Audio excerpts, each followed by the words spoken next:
ಅಭಿವೃದ್ಧಿ ವಿಚಾರವನ್ನು ಎತ್ತಿರದ ಒಂದು ಸಂತೋಷ ವಿಚಾರ. ಮತ್ತೊಮ್ಮೆ ಅದನ್ನೇ ಹೇಳ್ತೀನಿ, ಯಾರೋ ನಿನ್ನೆ ಮೊನ್ನೆ ಬಂದಂತ ಕಾಂಗ್ರೆಸ್ ಅನ್ನು ವಕ್ತಾರರು ಮಾತಾಡಿದ್ರೆ ಏನೋ ಅಂತ ಹೇಳ್ಬೋದು.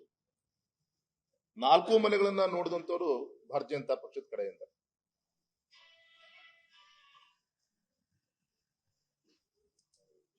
ಹಾಗಾಗಿ ಅಭಿವೃದ್ಧಿ ವಿಚಾರದಲ್ಲಿ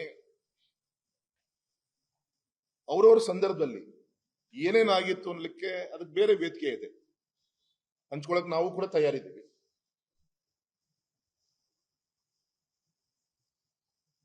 ಕೇಂದ್ರದ ಮೋದಿಜಿಯವರ ಸರ್ಕಾರದಿಂದ ಮಲ್ನಾಡಿಗೆ ಅನ್ಯಾಯ ಯಾವ ಅಂಕಿಅಂಶಗಳನ್ನ ಇಟ್ಕೊಂಡು ತಾವು ಹೇಳ್ತಾ ಇದ್ದೀರಿ? ಇವತ್ತು ರಾಷ್ಟ್ರೀಯ ಹೆದ್ದಾರಿಗಿರ್ಬೋದು, ರೈಲ್ವೆಗಿರ್ಬೋದು, BSNL ಟವರ್ ಇರ್ಬೋದು, ಎಜುಕೇಶನ್ ಇನ್ಸ್ಟಿಟ್ಯೂಷನ್ಸ್ಗಳು ಇರ್ಬೋದು, ಹೆಲ್ತ್ ಸೆಕ್ಟರ್ ನಲ್ಲಿ ಇರ್ಬೋದು, ಬಿಡಿ ಬಿಡಿಯಾಗಿ ಅಂಕಿಅಂಶಗಳನ್ನ ಸ್ಪಷ್ಟವಾಗಿ ಜನರ ಮುಂದಿಡುವಂತ ಪ್ರಯತ್ನ ಹಿಂದೂ ಮಾಡಿದೀವಿ, ಈಗೂ ಕೂಡ ಮಾಡ್ತೀವಿ. ನಿಮ್ UPA ಸರ್ಕಾರ ಇದ್ದಾಗ ನಮ್ಮ ಮಲ್ನಾಡಿಗೆ ಏನ್ ಕೊಟ್ಟಿದ್ದೀರಿ? ನಮ್ಮ ರಾಜ್ಯಕ್ಕೆ ಏನ್ ಕೊಟ್ಟಿದ್ದೀರಿ? ಈಗಾಗಲೇ ವೈಟ್ ಪೇಪರ್ ಅನ್ನ ಪಾರ್ಲಿಮೆಂಟ್ ಅಲ್ಲಿ ಇಡೀ ದೇಶಕ್ಕೆ ಏನ್ ಕೊಟ್ಟಿದ್ದೀವಿ ಅಂತ ಹೇಳಿ UPA ಸರ್ಕಾರದ ವ್ಯತ್ಯಾಸವನ್ನ ನಮ್ಮ ಸರ್ಕಾರದ ವ್ಯವಸ್ಥೆಗಳನ್ನ ಸ್ಪಷ್ಟವಾಗಿ ಇಡುವಂತ ಪ್ರಯತ್ನ ಮಾಡಿದ್ವಿ. ಇನ್ನೂ ಕೂಡ ಬಣಿತನದಿಂದ ಅದನ್ನೇ ವಾದಿಸ್ತಾ ಇದ್ದಾರೆ. ಅವರಲ್ಲಿರುವಂತಹ ಗೊಂದಲಗಳನ್ನ ಮುಚ್ಕೊಳ್ಲಿಕ್ಕೋಸ್ಕರ, ಕರ್ನಾಟಕ ರಾಜ್ಯದ ಜನರ ಒಂದು ಚಿಂತನೆಯನ್ನ ಬೇರೆ ದಿಕ್ಕಲ್ಲಿ ಸೆಳೆಯಕ್ಕೋಸ್ಕರ ಗೌರವಂತ ಪ್ರಧಾನಮಂತ್ರಿಗಳು ನಮ್ಮ ಬಿಜೆಪಿ ಸರ್ಕಾರ ಇದ್ದಾಗ ಮಾಡಿದಂತ ಅಭಿವೃದ್ಧಿ ಕೆಲಸಗಳನ್ನ ಇವ್ರು ನಂಬ್ಕೊಂಡಂತ ಭಾಗ್ಯ ಎಲ್ಲಿ ಕೈ ಕೊಡ್ತಾ ಇದೆ ಆ ವಿಚಾರ ಗೊತ್ತಾಗಿ ಅದಕ್ಕೋಸ್ಕರ ಇವತ್ತು ದೆಹಲಿಯಲ್ಲಿ ಜಂತರ್ ಮಂತರಲ್ಲಿ ಧರಣಿ ಮಾಡುವಂತ ಒಂದು ಪ್ರಯತ್ನವನ್ನ ಮಾಡಿ ಡೈವರ್ಷನ್ ಮಾಡುವಂತ ಪ್ರಯತ್ನವನ್ನ ಮಾಡ್ತೀವಿ. ಜನ ಬುದ್ಧಿವಂತರಿದ್ದಾರೆ, ತಿಳಿಸುವಂತ ಪ್ರಯತ್ನ ಕೂಡ ಮಾಡ್ತಾರೆ. ಗೌರವಿತ ಆನೂರ್ ಮಂಜುನಾಥ್ ಅವರು 4 ವಿಚಾರಗಳನ್ನ ಪ್ರಸ್ತಾಪ ಮಾಡಿದ್ದಾರೆ. ಅಭಿವೃದ್ಧಿ ವಿಚಾರದಲ್ಲಿ, ಅಡಕೆ ಸಂಶೋಧನಾ ಕೇಂದ್ರ ವಿಚಾರದಲ್ಲಿ, ರಾಷ್ಟ್ರೀಯ ಹೆದ್ದಾರಿ ಬಗ್ಗೆ, ಭದ್ರಾವತಿ ಮೇಲ್ಸೇತುವೆ ಬಗ್ಗೆ, VSL ಬಗ್ಗೆ, ಶರಾವತಿ ಬಗ್ಗೆ ಯಾವ ನೈತಿಕತೆ ಇಟ್ಕೊಂಡು ಇದನ್ನ ಕಾಂಗ್ರೆಸ್ಸಿನ ಕಡೆಯಿಂದ ತಾವು ಈ ಪ್ರಶ್ನೆ ನಮಗೆ ಕೇಳ್ತಾ ಇದ್ದೀರಿ? ಅಥವಾ ಗೌರವಿತ ಚುನಾಯಿತ ಪ್ರತಿನಿಧಿಗಳಿದ್ದಾಗ ತಾವು ಇಷ್ಟು ವರ್ಷ ಈ 4 ಸ್ಥಾನದಲ್ಲಿ ಇದ್ದಂಥವ್ರು ಇವತ್ತು ಯಾವ ಇದ್ರ ಮೇಲೆ ನಮ್ಮನ್ನ ಪ್ರಶ್ನೆಯನ್ನ ಮಾಡ್ತಾ ಇದ್ದೀರಿ? ನಮಗೂ ಕೂಡ ನೋವಿದೆ. ಶರಾವತಿ ಮುಳುಗಡೆ ಸಂತ್ರಸ್ತರಿಗೆ ನಮ್ ದೌರ್ಭಾಗ್ಯ ಇವತ್ತು ಕೂಡ ಈ ರಾಜ್ಯ ಆಡಳಿತ ಮಾಡಿದಂತ ಎಷ್ಟು ವರ್ಷ ಯಾರ ರಾಜಕಾರಣಿಗಳು ಆಡಳಿತವನ್ನು ನಡೆಸುವಂತೂ ಕೂಡ ಎಲ್ಲರಿಗೂ ಕೂಡ ಗೊತ್ತಿದೆ. ಇದೇ ಸನ್ಮಾನಿಸಿದ ಯಡಿಯೂರಪ್ಪನವರು ಇದೇ 2 ವರ್ಷ ಕೆಳಗೆ ಮುಖ್ಯಮಂತ್ರಿಗಳು ಆಗಿಂತ ಮೊದಲು 5 ವರ್ಷ ಅವರೇ ಇದ್ರಲ್ಲ, ಸಿದ್ದರಾಮಯ್ಯನವರು ಇದ್ರಲ್ಲ.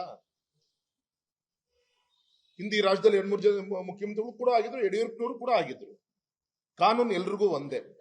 ಆದ್ರೆ ಕಾನೂನಿನ ಒಂದು ಚೌಕಟ್ಟಿನಲ್ಲಿ ನಿಮಗೆ ರಕ್ಷಣೆ ಇದ್ದಾಗ, ಇದೇ ಶರಾವತಿ ಮುಳುಗಡೆ ಫಾರೆಸ್ಟ್ ರೈಟ್ ಆಕ್ಟ್ 1978 ಸ್ವಾತಂತ್ರ್ಯ ಬಂದಂಗಿದೆ 78 ಆಡಳಿತ ಮಾಡಿದಂತವ್ರು ನೀವು, ನಿಮ್ ಕೈಯಲ್ಲೇ ಇತ್ತು, ಅದನ್ನು ಉಪಯೋಗಿಸ್ಕೊಂಡು ಜಾರಿ ತರಲಂತ ತಪ್ಪಿನಿಂದ ಇವತ್ತು ಕೇಂದ್ರಕ್ಕೂ ಕೈ ಮುಗ್ದು ನಿಂತ್ಕೊಳ್ಳುವಂತ ಪರಿಸ್ಥಿತಿ ಬಂದಿದೆ. ಇವತ್ತು ಗೌರವಂತ ಯಡಿಯೂರಪ್ಪನವರ ನೇತೃತ್ವದಲ್ಲಿ ಇದೇ ಅವಧಿಯಲ್ಲಿ ಕೇಂದ್ರದ ಮಂತ್ರಿಗಳನ್ನು ಭೇಟಿ ಮಾಡಿದ್ದೀವಿ. ಕೇಂದ್ರದ ಒಂದು ಪತ್ರ ಬಂತು. ಇದು ಈಗಾಗಲೇ ಸುಪ್ರೀಂ ಕೋರ್ಟಿನ ಒಂದು ಯಾರೋ ಒಬ್ಬ XYZ ಒಂದು ಹೋಗಿರೋದ್ರಿಂದ ಅಲ್ಲಿ ಒಂದು ರಿಟ್ ಅನ್ನ ಹಾಕಿ ತಾವು ಇಲ್ಲಿಗೆ ಬರಬೇಕು ಅಂತ ಹೇಳಿದ್ದಾರೆ. ಸರ್ಕಾರ ಬಂದು 8 ತಿಂಗಳಾಯ್ತಪ್ಪ, ಯಾಕೆ ಇನ್ನೂ ಕೂಡ ಹಾಕಿಲ್ಲ? ಈಗೇನೋ ನಾಳೆ ನಡೆದಲ್ಲಿ ಹಾಕ್ತೀರಂತ ತಯಾರಿ ನಡೆಸ್ಕೊಂಡಿದ್ದಾರೆ ಅಂತ ಗೊತ್ತಿದೆ. ಮಾಡ್ಬೇಕಿತ್ತಲ್ಲ. ಹಾಗಿದ್ರೆ ಸರ್ಕಾರ ಚುನಾವಣೆ ಬಿಫೋರ್ ಘೋಷಣೆ ಮಾಡಿದಂತವ್ರು ಇವರು ಅಲ್ಲಿ ಅಪೀಲ್ ಮಾಡ್ಬೇಕು ಅಂತ ಹೇಳಿದ್ದಾರೆ. ಅಲ್ಲಿಗೆ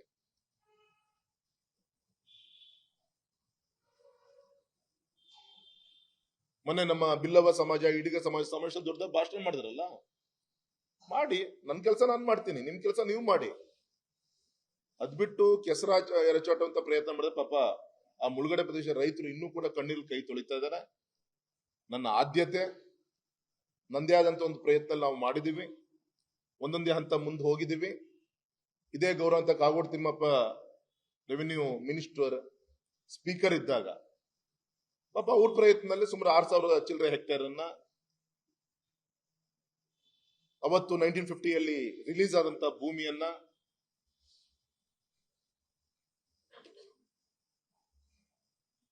ಅದನ್ನ ಡಿನೋಟಿಫೈ ಮಾಡಬೇಕು ಅಂತ ಹೇಳಿ ಸಬ್ಮಿಟ್ ಮಾಡಿದ್ರು.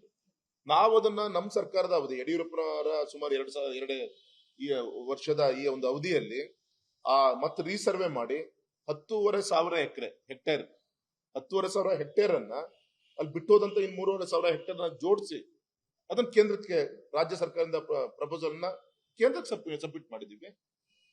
ಕೇಂದ್ರ ಪತ್ರ ಬಂದಿದೆ ಸುಪ್ರೀಂ ಕೋರ್ಟ್ ಒಂದು ಅಪೀಲ್ ಹಾಕಿ ಅಂತ ಹೇಳಿ. ಅದನ್ನ ಅಷ್ಟೊಂದು ನಮ್ಮ ಸರ್ಕಾರ ಹೋಗಿದೆ. ಈಗ ಆ ಕೆಲಸ ಅವ್ರು ಮಾಡ್ಲಿ, ಕಳಕಳಿ ಇರುವಂತ ನಾಯಕರುಗಳು. ಎರಡನೇದು ಭದ್ರಾ ಮೇಲ್ಸೇತುವೆ. ಇವ್ರ ಯೋಗ್ಯತೆಗೆ ಟ್ರಾಫಿಕ್ ಬಾಟಲ್ ನೆಕ್ ಆಗಬಾರದು ಅಂತ ಹೇಳಿ ಇಷ್ಟು ದೊಡ್ಡ ರೀತಿಯಲ್ಲಿ ಕೇಂದ್ರ ಸರ್ಕಾರ ದುಡ್ಡು ಕೊಟ್ಟಿದೆ. ಯಾವುದೇ ಮಂತ್ರಿ ಮಹೋದಯರನ್ನು ಕಾಯ್ದೆ ನಮ್ಮ ಸಾರ್ವಜನಿಕರಿಗೆ ಕೊಡ್ತಾ ಇದೀವಿ. ಫೌಂಡೇಶನ್ ಸ್ಟೋನ್ ಆಗಿ 2 ವರ್ಷದಲ್ಲಿ ಕಾಶಿಪುರದ ಮೇಲ್ಸೇತುವೆ ಆಯ್ತು, PNT ಕೆಳ ಸೇತುವೆ ಆಯ್ತು, ಸವಳಂಗದ ಮೇಲ್ಸೇತುವೆ ಆಯ್ತು, ವಿದ್ಯಾನಗರದ ರೆಡಿಯಾಗಿ 1 ವಾರ ಆಯ್ತು. ಇನ್ನು ನಾಳೆ ಶನಿವಾರ ಭಾನುವಾರ ಉದ್ಘಾಟನೆ ಆಗ್ತಾ ಇದೆ. ಸುಮಾರು 200 ಕೋಟಿಯ ಒಂದು ಸೇತುವೆಗಳು. ಭದ್ರಾವತಿಯಿಂದ ಒಂದು ಆಗಿಲ್ಲ. ನನಗೂ ಕೂಡ ಅಳಕಿದೆ. ಕಾರಣ ಏನು? ಈ 4 ಸೇರಿ ಒಬ್ನೇ ಗುತ್ತಿಗೆದಾರ. ಈ 4 ಸೇರಿ ಒಬ್ನೇ ಗುತ್ತಿಗೆದಾರ ಹಂತ ಒಂದೊಂದೇ ಮಾಡ್ಕೊಂತ ಬರ್ತಾ ಇದ್ದಾರೆ. ಅದಷ್ಟು ಬೇಗ ಆಗ್ಬೇಕಿತ್ತು, ಆಗಿಲ್ಲ.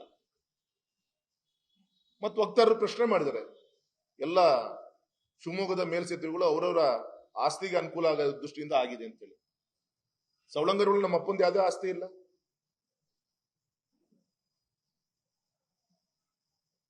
ಅಲ್ಲಿ ನಮ್ಮ PS ಕಾಲೇಜ್ ಮುಂಭಾಗದಲ್ಲಿ ಸನ್ಮಾನಿಸಿದ ಆಯನೂರು ಮಂಜುನಾಥ್ ಅವ್ರದ್ದು ಕೂಡ ಫಾರ್ಮ್ ಇದೆ ಅಂತ ನಂಗೇನೋ ಗೊತ್ತಿದೆ. ಅವ್ರು 2-3 ಸತಿ ನಮ್ಮ BJP ಇದ್ದಾಗ ಅವ್ರ ಮನೆಗೆ ಅಲ್ಲೇ ಹೋಗಿ ಭೇಟಿ ಮಾಡ್ತಿದ್ದೆ ನಾನು. ಆ ರೋಡಲ್ಲಿ ಅವ್ರದ್ದು ಆಸ್ತಿ ಇದೆ. ಹಾಗಾಗಿ ಜವಾಬ್ದಾರಿ ಜಾಗದಲ್ಲಿ ಇತ್ತು ಈ ರೀತಿ ಸುಮ್ಮನೆ ಹಿಟ್ ಅಂಡ್ ರನ್ ಮಾಡುವಂತ ಕೆಲಸವನ್ನ ಮಾಡಬಾರ್ದು ಅಂತೇಳಿ ನಾನು ವಿನಂತಿಯನ್ನ ಮಾಡ್ಕೊಂತೀನಿ. ಅನುಕ್ಷಣದ ಸುದ್ದಿಗಳಿಗಾಗಿ ವಿಸ್ತಾರ ನ್ಯೂಸ್ ಯೂಟ್ಯೂಬ್ ಚಾನೆಲ್ ಸಬ್ಸ್ಕ್ರೈಬ್ ಮಾಡಿ. ಹೊಸ ಸುದ್ದಿಗಳ ನೋಟಿಫಿಕೇಶನ್ಗಾಗಿ ಬೆಲ್ ಐಕಾನ್ ಕ್ಲಿಕ್ ಮಾಡಿ. ಲೇಟೆಸ್ಟ್ ಅಪ್ಡೇಟ್ಸ್ಗಾಗಿ www.vistaranews.com ವೆಬ್ಸೈಟ್ಗೆ ವಿಸಿಟ್ ಮಾಡಿ. ಅಂಗೈಯಲ್ಲೇ ಜಗತ್ತಿನ ಸುದ್ದಿ ತಿಳಿಯಲು ವಿಸ್ತಾರ ನ್ಯೂಸ್ ಕನ್ನಡ ಆಪ್ ಡೌನ್ಲೋಡ್ ಮಾಡಿ.